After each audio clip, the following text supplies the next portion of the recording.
Okay, this book is called Ben Franklin and His First Kite.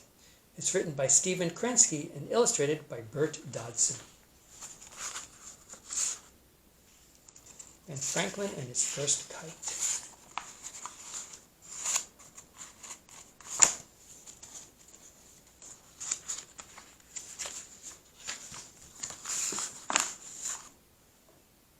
Ten-year-old Benjamin Franklin was hard at work in his father's candle shop. He was cutting wicks. He carefully laid out each one. Oh, I see him using a ruler. Ben stretched his arms and let out a yawn. Candles could be tall or short, fat or thin, and even different colors.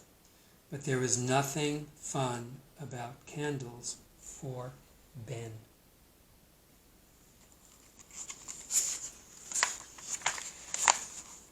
"When do you think we'll be done today?" Ben asked his father. "Soon enough," his father answered. "Why? Do you have special plans?" Ben's father smiled. It was a rare day indeed when Ben already did not have a plan in mind. "Yes," said Ben. "I want to try an experiment at the mill pond." "You'll be swimming then?" his father asked. Ben grinned. "Partly," he said. His father nodded. Ben was a fine swimmer.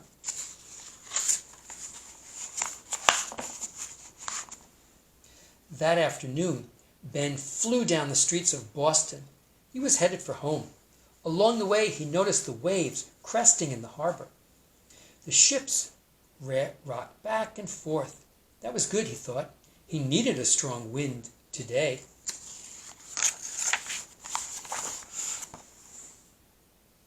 When Ben got to his house, his mother met him at the door. Inside, two of his sisters were busy making hasty pudding by the hearth. Ben had 16 brothers and sisters. "Ben," his mother said, "why are you in such a hurry?" Ben told her about his plan. "Since your father approves, I won't keep you," said his mother. "Just be back for supper." Ben nodded. He ran to get the kite. He had made the kite the week before. Then he left the house. At the mill pond, a few of Ben's friends had arrived to watch. "You've picked a poor place to fly a kite," said one. Ben shrugged. "I'm doing an experiment," he said. Ben got undressed. He gave his clothes to one of his friends. "Please carry these to the other side of the pond," he said. What are you going to do?" asked the other boys. "Carry the kite while you swim?" "No," said Ben. "The kite is going to carry me." "But that kite's nothing special. It's just paper and sticks and string," said one boy. "That's true," Ben said. "But you see, the kite isn't the invention. The invention is what I'm going to do with it." Ben raised the kite in the air. Once the wind had caught and carried it aloft, Ben walked into the water. There he lay on his back, floating.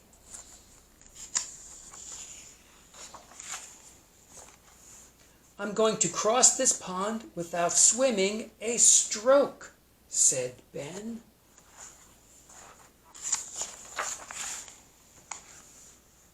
The wind tugged on the kite.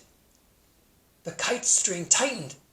The water began to ripple at Ben's feet. The kite was pulling him. The boys whooped and hollered as Ben glided across the pond. Finally, he reached the other side. The other boys met him there. "That was amazing," said one.